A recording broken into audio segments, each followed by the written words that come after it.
வணக்கம். இந்த பதிவில் சாமந்தி செடிகள் இப்படி பூத்து முடிந்த நிலையில் நாம் பதியம் போடலாங்க.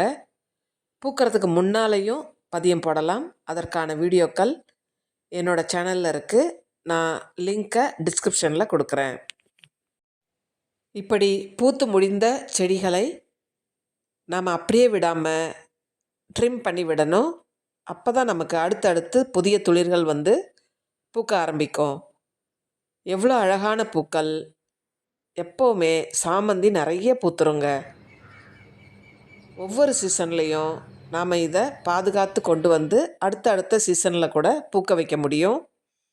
அந்த வகையில் ஏற்கனவே பல வருடங்களாக இருக்கக்கூடிய இந்த நாட்டு சாமந்திகள் இப்போ பூத்துருக்கு. 3 வருடங்களாக ஒரே தொட்டியில் இருக்கிறதுனால இதன் தண்டுகள்லாம் காய்ந்த மாதிரி ஆயிடுச்சு. ஆனால் பூக்கள் நல்லா இருக்குது பாருங்கள். அதனால் இந்த வருஷம் ஃபுல்லாகவே எடுத்துட்டு பூக்களை கட் பண்ணிவிட்டு வேரை மட்டும் நட்டு பாதுகாக்க போகிறோம். அது மட்டும் இல்லாமல் பூத்து முடிந்த செடியிலிருந்து தண்டுகளை எடுத்து நம்ம இப்போது பதியம் போட போகிறோம். எவ்வளோ அழகான சாமந்தி பூக்கள்! இப்போல்லாம் பல நிறங்களில் வர ஆரம்பித்தாச்சு. எங்கள் வீட்டு தோட்டத்து செடியிலிருந்து இப்படி சாமந்திகளை நான் கட் பண்ணியிருக்கேன். பூத்து முடிந்த சாமந்தி செடிகள்லேருந்து நீளமாக காம்பு விட்டு கட் பண்ணிட்டேன். இப்போ நம்ம இந்த பூவெல்லாம் நம்ம எடுத்துடணும். எடுத்துட்டு தண்டை மட்டும் பதியம் போட போகிறோம். அழகான நிறத்தில் இருக்கக்கூடிய இந்த செடியை மீண்டும் நாம் உருவாக்கணும். அதற்காக தாங்க இப்போ நம்ம பதியம் போட போகிறோம்.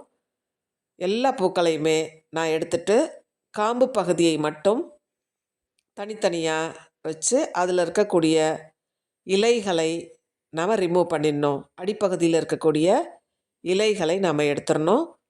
எடுத்துட்ட பிறகு நமக்கு அந்த குச்சி மட்டும் தெரியும்.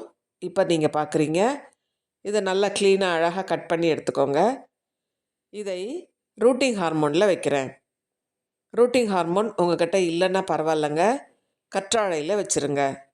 ரெண்டுமே ஈக்குவலான ஒரு வளர்ச்சியை தான் கொடுக்கும். என்கிட்ட ரூட்டிங் ஹார்மோன் இருக்கிறதுனால நான் வைக்கிறேன். நீங்கள் தாராளமாக கற்றாழையில் இதே மாதிரி நினச்சிருங்க. இப்படி நினச்ச உடனே இப்படி அடிப்பகுதியில் இந்த ரூட்டிங் ஹார்மோனோ அல்லது கற்றாழையோ இருக்கும். அப்படியே நம்ம மண்ணில் தனித்தனியாக எடுத்து நட்டுருங்க.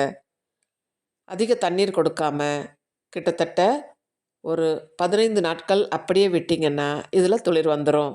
நீங்களும் ட்ரை பண்ணுங்கள். தேங்க்யூ ஃபார் வாட்சிங்.